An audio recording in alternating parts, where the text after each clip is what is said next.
This is breaking news from Channel 13 Chaos tonight News. as someone fired shots inside a store at Washington Square Mall. I heard just pow, pow, pow, pow. You could see the gun. It was big.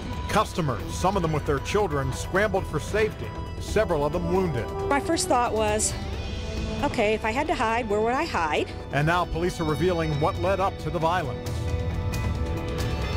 It was a panic situation tonight inside that East Side Target store at Washington Square Mall when a man pulled a gun and started firing. Good evening, everyone. I'm John Stair. And I'm Andrea Moorhead. Well, those first calls to 911 came in tonight around 6:30. And by the time the shooting stopped, 3 people were wounded. Now, that shooter is still on the loose right now as we speak. Our crews have been canvassing the area for the past several hours now. Eyewitness News reporter Jenny Runovich has been talking to people who were in the line of fire. But first, Eyewitness News reporter Emily Longnecker has a look at why it all started in the first place. Emily?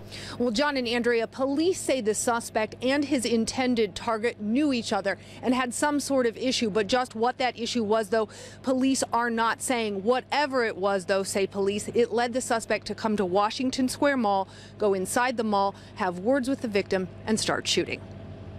Bullets don't have a name, so it could have got anybody. That's why when Joshua Matthews saw a man open fire just inside the doors at Washington Square Mall near the Target, he picked up his 3-year-old son and started running. And he just started crying, and I just had to get him to safety. Not before Matthews says he saw at least 2 people, a man and a woman, fall down. Police say 3 people were shot, 1 the intended target, the other 2 likely hit by ricochet gunfire. And you could tell they were shot.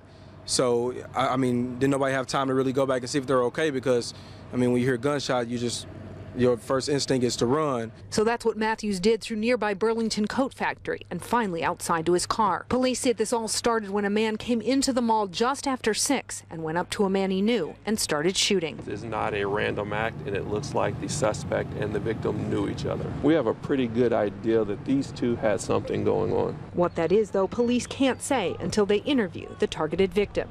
They will say, though, that none of it is related to recent high-profile police takedowns of drug suspects. This could have been a mall, a park, the gas station. This could have been anywhere that these 2 individuals would have run into each other. This time, though, it was at a mall with innocent bystanders under gunfire. Yes, you should be able to be safe anywhere you go. Innocent bystanders like a little boy and his father, who snatched him up, not knowing who was shooting or why, or if they were running for their lives. Police are still looking for the suspect, but at this point have not released a description yet. They have spent the evening, though, canvassing nearby neighborhoods looking for that person. Again, police say this was not a random shooting. They say all 3 victims, though, have non-life-threatening injuries. John, Andrea? We're glad they're okay. Emily, thank you. Well, as police continue to search for the person or the people responsible, those who were in the store are talking about their fear as they tried to escape. Eyewitness News reporter Jenny Runovich spoke with them about those terrifying moments when those bullets began to fly. Jenny? Andrea, they say this was very scary. Families just doing some shopping, workers just doing their jobs, then gunfire and screams. All throughout the mall, they heard it, the sudden, surprising sound of danger. I heard boom, boom, boom, boom, boom. I heard just pow, pow, pow, pow, just like guns went off and then just screaming. Like a pop, pop, pop, pop. And then that's when the customers started running in. They're like, there's somebody shooting, there's somebody shooting. Tamara and Simone work at a store near the shooting. They heard it. They smelled the gunpowder. They sprung into action, barricading people in the break room to keep families safe. My boss, she gathered everybody up. Let's go break room, lock out all doors.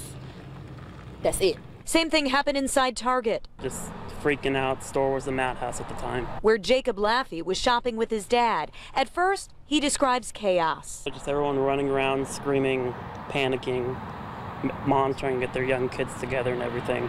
Then employees rushed people into a back storage room away from the gunman. They were trying to get us all back there, but there's a lot of people, so we're just hiding back in the corner until we got to go. Everybody was so horrified. I mean, it's a shame you can't even go shopping. Working here, they fear, has become too dangerous as well. They say this is the 2nd gun incident near their store in a month. If you got more than 2 shootings in one day, or at least people coming in with guns in less than a month in your mall, that's kind of crazy. That means it ain't being protected like it's supposed to.